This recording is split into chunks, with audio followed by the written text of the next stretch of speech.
ने ढोला मारू की संक्षिप्त कथा आपको बताई जा रही है। अभी तक आपको बताया गया है कि जब मारू को जो संदेश भेजती है ढोला के पास, मारू मिलने पर ढोला बेचैन हो जाता है। आपको ये भी बताया गया है कि इसके कई रूपांतर मिलते हैं। रूपांतर में तो कथाएं भी कुछ जगह बदलती रहती है, मुख्य कथा तो वही है लेकिन उसमें बदलाव आता रहता है। यहाँ भी तो बातें बताई आपको कि एक कथा में तो ये है कि वो रात को महल के नीचे मारू राग में ढोला और मारू की कथा को गाते हैं। एक में आपको ये बताया था कि महामंत्री उनको मिलाते हैं। अब जब पता चल जाता है उसको कि ढोला कौन है और मारू कौन है, तो ढोला आतुर हो जाता है मिलने के लिए। और उस आतुरता का बहुत ही सुंदर वर्णन किया गया है ढोला मारू में, कि वो कहते हैं याचकों ने जो डाडी थे उन्होंने विदा ली। विदा लेने के बाद में मारू से मिलने का जो उत्साह था, जो आनंद था, वो देखने लायक ही था। अब उदास भी रहने लग गया कि कैसे मिलूं और मालवणी को कैसे कहूं। तो मालवणी आई और मालवणी और ढोला का जो संवाद है उसका भी इसमें बड़ा सुंदर वर्णन किया है। उसका दोनों में जो संवाद है उसका एक दोहा आपको बताया जा रहा है कि मालवणी श्रृंगार सजी आई बालब पालंब पास। बालंब कहते हैं पति के। मन संकोची पदमणि प्रीतम देखी उदास। श्रृंगार सजा करके मालवणी प्रियतम के पास आई, परंतु प्रियतम को उदास देखकर वह पदमनी मन से संकुचित हो गई। पदमनी शब्द है, आप जब नायिका का भेद पढ़ेंगे आगे आपको बताया जाएगा। नायक नायिका भेद में पदमनी, शंखनी, हंसनी कई प्रकार की नायिकाओं का भेद किया गया है। तो पदमनी के समान आई और उसको उदास देखा, क्योंकि वो मन में सोचने लगी कि कल जो थे प्रियतम आज वैसे दिखाई नहीं दे रहे, क्या बात हो गई। इनके मस्तिष्क पर चिंता की रेखाएं दिखाई दे रही है। आखिर ऐसी कौन सी बात हो गई कि प्रियतम इतने उदास हैं। अब वो बहुत सी बातें करते हैं, वार्तालाप होता है।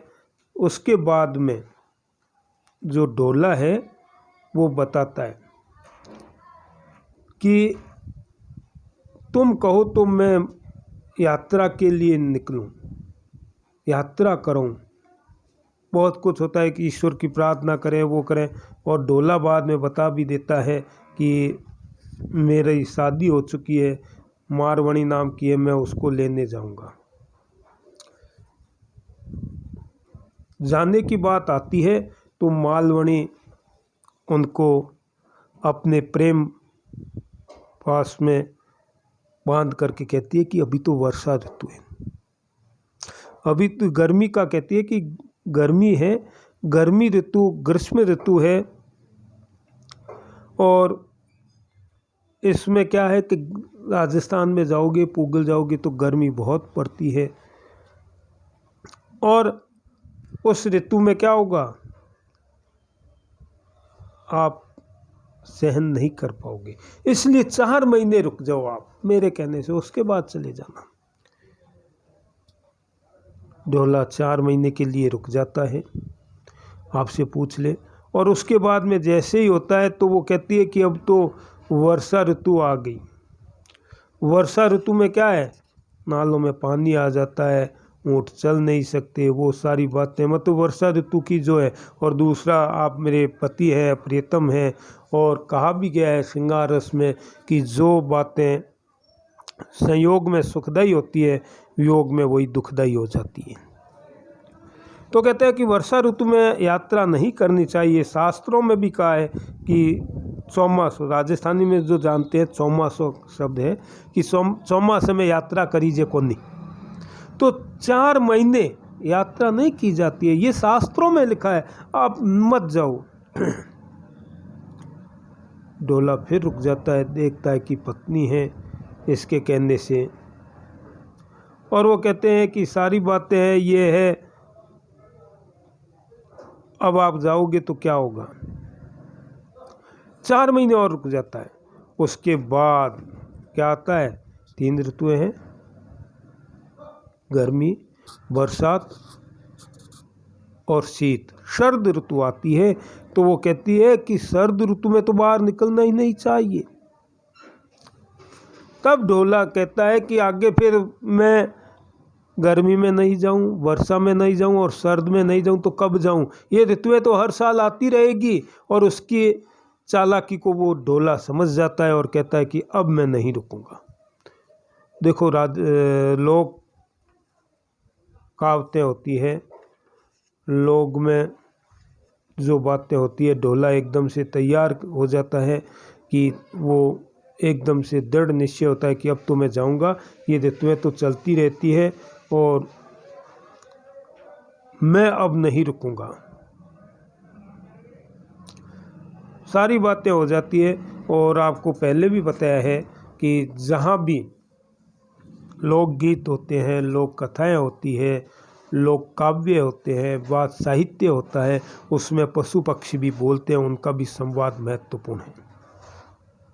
मालवणी और ऊँट का संवाद इसमें बहुत महत्वपूर्ण है। मालवणी ऊँट को कहती है, क्योंकि ऊँट ही होता है, क्योंकि बुला करके नेवारी जो होता है, ढोला बुला करके कहता है उसको कि अच्छा सा ऊँट देखो कौन सा है।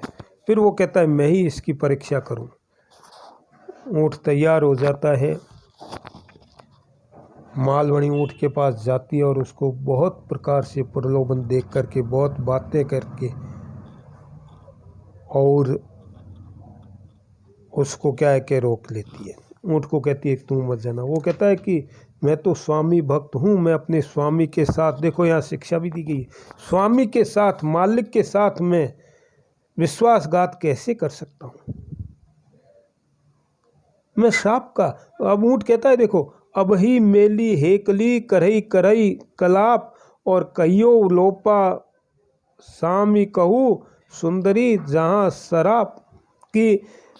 ऊँट कहता है, ऊँट जवाब देता है कि अपनी ऊँटनी को मैंने अभी अकेली छोड़ दी है, वह विलाप कर रही है, परंतु क्या करे, यदि मालिक का कहा न माने तो हे सुंदरी श्राप के भागी होंगे, श्राप के पाप के भागी हो, अर्थात मालिक का कहना तो मानना ही पड़ेगा। मैं मालिक का कहना कैसे न मानूं, मैं मालिक का कहना तो मुझे मानना ही पड़ेगा। इसलिए हे मालवणी, मैं मालिक के साथ विश्वासघात नहीं कर सकता। और फिर मैं भी तो अपनी ऊँटनी है उसको छोड़ करके जा रहा हूँ। ऊँट को वो कहती है कि तू मेरा भाई है, भाई बनाती है। एक कथा में आया कि वो कहती है, रिश्ते का देती है कि भाई है, मैं तुम्हारी बहन हूँ और बहन की रक्षा करना भाई का कर्तव्य होता है। जहाँ भाई बहन की बात आ गई तो देखो जानवरों से भी शिक्षा दी गई है। ऊँट भी मान जाता है और कहता है कि अगर मैं लंगड़ाऊंगा तो हो सकता है मुझे दाग दे, गरम दाग दे, तो उससे तुम्हें मेरी रक्षा करनी पड़ेगी। मालवणी कहती है ठीक है, तू जब तुम्हें ले जाने के लिए करे तो तू ऐसा अभिनय करना जैसे तुम्हारे पैर में दर्द है और तुम जा नहीं सकते, लंगड़ाना। ढोला समझ जाता है, देखता है। देखो इसमें भी 2 कथा है। एक कथा में तो ये आता है कि मालवणी ढोला को कहती है कि क्या कर रहे हो, ऊँट को क्यों दाग रहे हो। हमारे यहाँ मेरे पियर में जब ऊँट खोड़ाता है तो गधे को डांबा जाता है, तो गधे को डांब दो, ऊँट अपने आप ठीक हो जाएगा। तो एक कथा में ये आता है कि ढोला समझ जाता है कि ऊँट जानबूझ करके लंगड़ा रहा है, खोड़ा रहा है और चलना नहीं चाहता है पैर में, तो वो ही कहती है कि गधे को लाओ और इसके सामने डांब दो। तो एक कहावत बन गई, ऊँट खोड़ावे गधो डोंबीजे। राजस्थानी की बहुत प्रसिद्ध बात है कि ऊँट खोड़ावे और गधो डांबीजे। इसका अर्थ क्या है आपने सुनी होगी ये कहावत, ऊँट खोड़ा हुआ गधो डांब दीजिए। ऊँट तो खोड़ाता है और गधे को डांबा जाता है, अर्थात कार्य कोई करे, बुरा कार्य कोई करे, दंड जो है दूसरे को मिले, ऐसी ये कहावत है। जैसे ये हुआ, मालवणी वो जाते हैं तो मालवणी रोकती है कि आपके यहाँ कोई वैद्य नहीं है। मेरे पियर में तो क्या होता है कि ऊँट जब खोड़ाता है तो गधे को डांबा जाता है, तो गधे को ला करके डांब दें।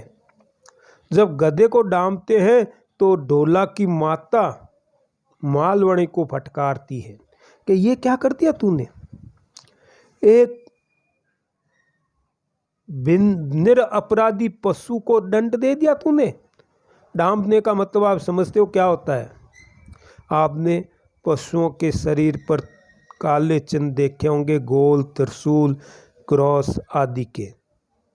वो है कि गरम लोहे का कोई अपने जो चिन्ह वाला गोल है, दूसरा है सरिया है, उसको एकदम गर्म करके एकदम वो लाल हो जाए तो पशुओं के शरीर पर डांबते हैं, वो चिन्ह बन जाता है जीवन भर उनके, तो उसको डांबना कहते हैं। अब उसकी जो सांस होती है वो भी फटकारती है कि ये क्या अन्याय किया तुमने, एक भोले भाले पशु को तूने, गधे को दाग दिया। अब देखो इसमें वो साला कुमार की माता, उसका नाम क्या है? चंपावत, यहाँ नाम आया है उसका, इस कथा में चंपावत आया। और वो कहती है जो है साला कुमार की माता, तब बोली चंपावती साल कुंवरई मात, रे बांजारण छोहरी छोहरी काई खिलाड़ई घाती। वो कहती है गधे को जब दागा हुआ देख करके साला कुमार की माता चंपावत बोली, अरे नीच छोकरी, देखो शब्द लाए छोकरी, छोकरी जो राजस्थानी, क्या घात खेल रही है। और फिर आगे वो कहती है कि गादा दऊ दग्गा करी सासू कही वचन, और करहु ए कुहड़ मनई खोड़ऊ करऊ यत्न। गधे को दाग से जला दिया, यह ऊँट तो झूठ मन से लंगड़ाने की चेष्टा करता है।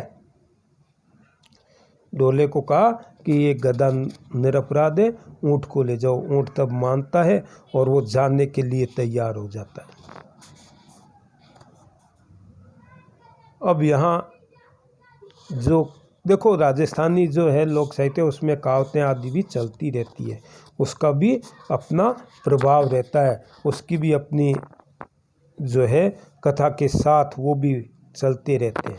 अब आगे आपको बताएंगे। अब पूछ ले कि ऊँट क्यों इनकार हो गया, या ऊँट जब लंगड़ाने लगा, खोड़ाने लगा तो किसको दागा गया, किसके जो गर्म चिन्ह किया गया, तो उत्तर होगा गधे के। तो आगे हम इसको फिर आगे इस कथा को जारी रखेंगे। कल के जो हो आपके होगा अगला वीडियो, उसमें इस कथा को आगे भी हम जारी रखेंगे कि ऊँट खोड़ा हुए गधो डांब दीजिए। ये जो बातें हैं देखो राजस्थान में शिक्षा की बातें आई है, लोकगीत, क्योंकि जनता का था, जनता के द्वारा रचित है, साहित्य हित की बात कहने वाला है, और जनता के मुख से निकला, जनता के कंठों से निकला, जनता के द्वारा रचा गया, तो वो जनता के अनुरूप, जनता की रुचि के अनुरूप ही उसका सृजन किया जाएगा। आगे हम फिर इसको करेंगे।